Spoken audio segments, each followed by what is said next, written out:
오늘은 바람이 좀 많이 부네요.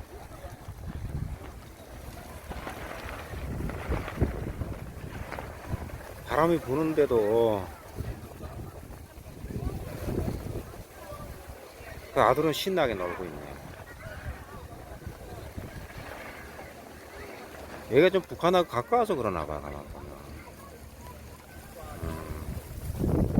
저기 지금 저기 바라보이는 저기가 이제 북으로 가는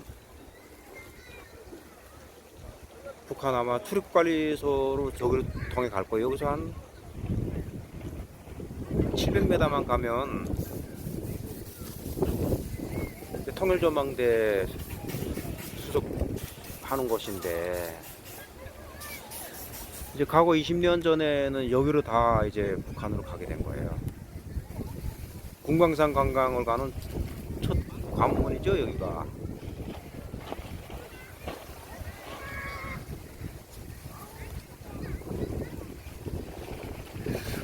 어찌 보면 지금 정부에서도 북한과 대화를 할 수 있는 그런 틈은 있어 보이는데, 유엔 대북 제재 위반의 개별 관광 같은 경우는 거기에 해당이 안 되는 걸로 알고 있는데,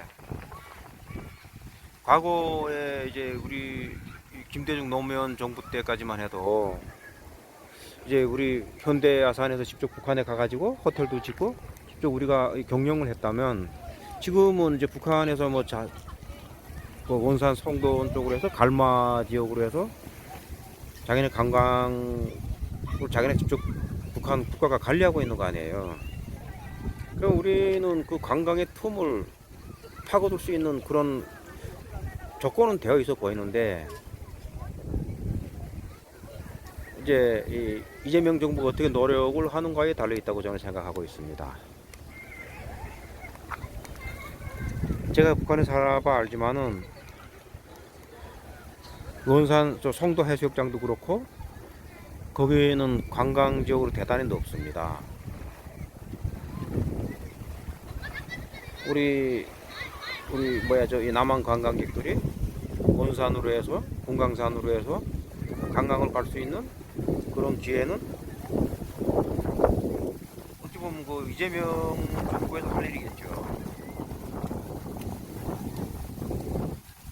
저는 가능성이 있다고 생각하고 있습니다.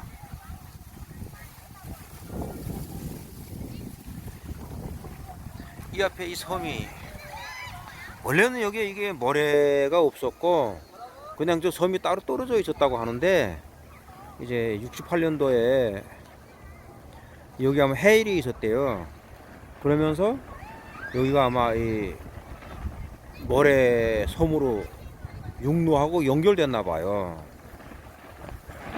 그리고 또 하나의 자연이 인간에게 준 하나의 선물이 아니겠어요? 여기가 이제는 사람들이 해수욕장으로 활용하고 있으니.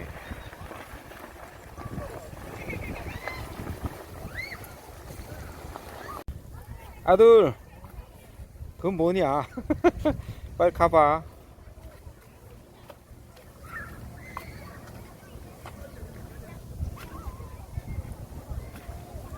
아무래도 오늘 하루 종일 여기 있어야 될 것 같은데, 아유 참,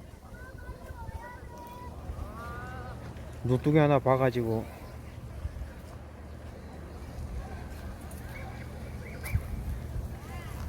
지금 뭐 물놀이에 신나가지고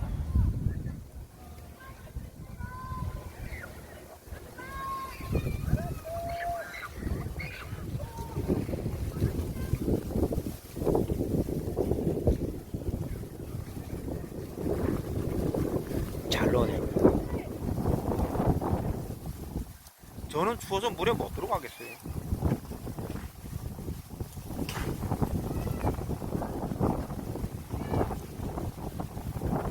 바람이 엄청 부네. 아, 정말. 왜 그러지?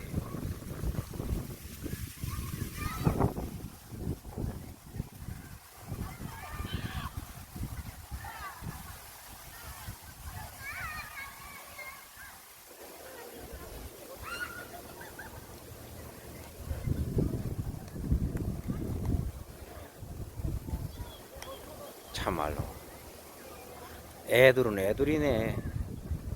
물을 좋아하는 거 보면.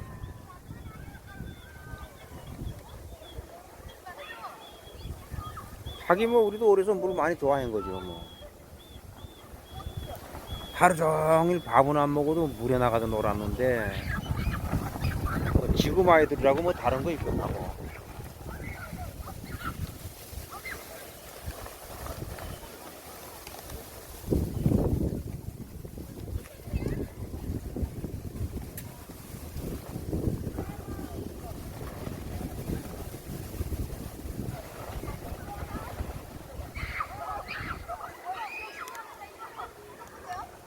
아, 날씨는 정말 좋네요.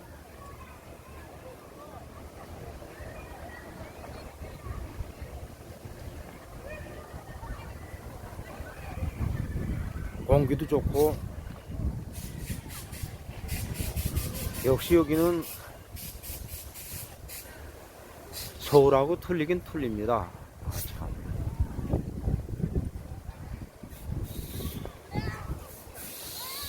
그래서 코가 뻥 뚫리는데 뭐 답답한 감이 없어요 여기 보니까.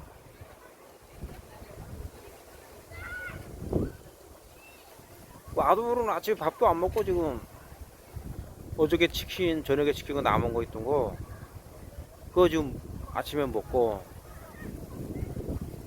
지금 나가서 저러고 있는데.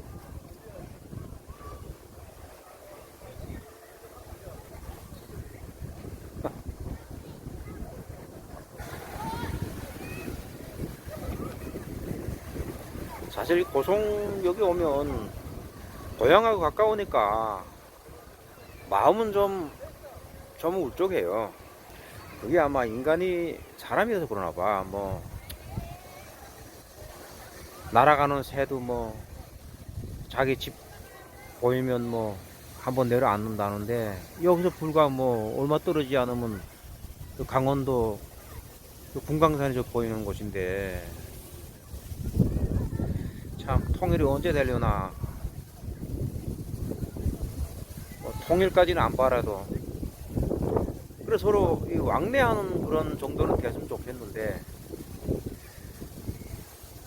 사실 북한으로서는 또 그렇게 저렇게 할 수밖에 없어요. 지금껏 북한이 이제 김대중 정권이나 노무현 정권 때는 북한이 너무 절박한 상황이었어요.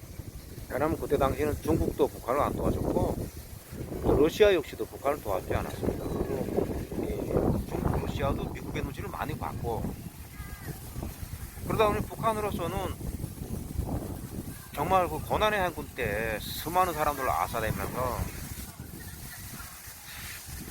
그들한테는 뭔가 지금 도움의 손길이 다 필요한데 그때 마침 그 김대중 대통령이 북한에다가 도와주겠다는 거예요. 그래서 정말 물에 빠지는 지푸라기 잡는 심정으로 대화를 하고 왕래를 한 거죠. 근데 사실 그들의 속마음은 그거 아니었을 거예요. 왜냐면 우리 남북한을 놓고 보면 경제적으로나 외교적으로나 놓고 볼 때 북한은 한국의 발축도 못 따라오는 그런 정말 막연한 수준에 있잖아요. 국제 왕따에 뭐 경제적 고립에. 사실 북한은 그때 당시에 이 김대중이나 이 노무현 대통령이 아니었으면 북한 체제는 아마 무너질 수 있는 상황이 된 거예요. 근데 마침 정말 남한에서 지원해 주다 보니까 북한이 달라졌는데 그러면서도 북한은 내부적으로는 아마 그 사상 통제를 강화했고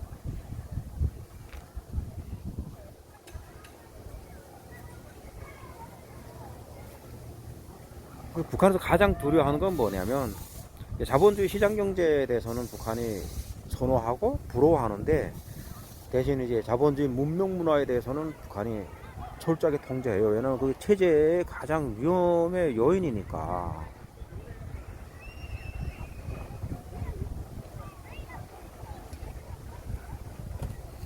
북한 체제가 유지되려면 외부적인 이 문화, 뭐 이 한국에서 들어오는 뭐 K-팝이나 이런 정말 들어오지 말아야 되는데 사실 시장 개방되면 그게 안 들어올 수가 없잖아요.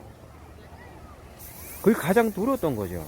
그 김정은이가 이번에 뭐 10대 후반의 청년들, 뭐 이제 학생들, 막 미성년자들, 뭐 이제 나만 뭐 케이팝 보고 뭐 TV 봤다고 해서 막 갖다 총살시키고 해서 지금 더 지금 안정을 잡아난 거예요. 어찌 보면 이 북한을 도와준 것이 아마 이 코로나가 북한을 도와줬고, 그리고 코로나로 인해서 이 북한이 지금 외부와의 단절의 명분이 선 거죠.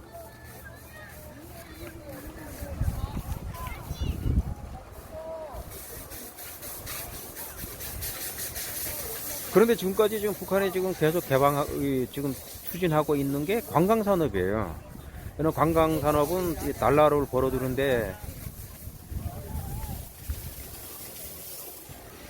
아주 북한으로서는 유리한 방법이거든요. 왜냐하면 이 국제 다 차단되는 유엔 거기에 다 차단되는 상태에서 관광산업만은 아직 그 항목에 해당 안 되는 것을 알고 있는데, 우리 정부가 이제 북한하고 대화를 자주 해서 첫 번부터 뭐 많은 걸 그런 것도 그들의 자존심을 건들 필요도 없고, 관광산업에 대해서 그들가 어떻게 접근을 하면 저는 이재명 정부 때 최소한 이산가족 상봉까지는 몰라도 이제 관광은 북한의 문을 열지 않겠냐, 그렇게 생각해 보고 있습니다.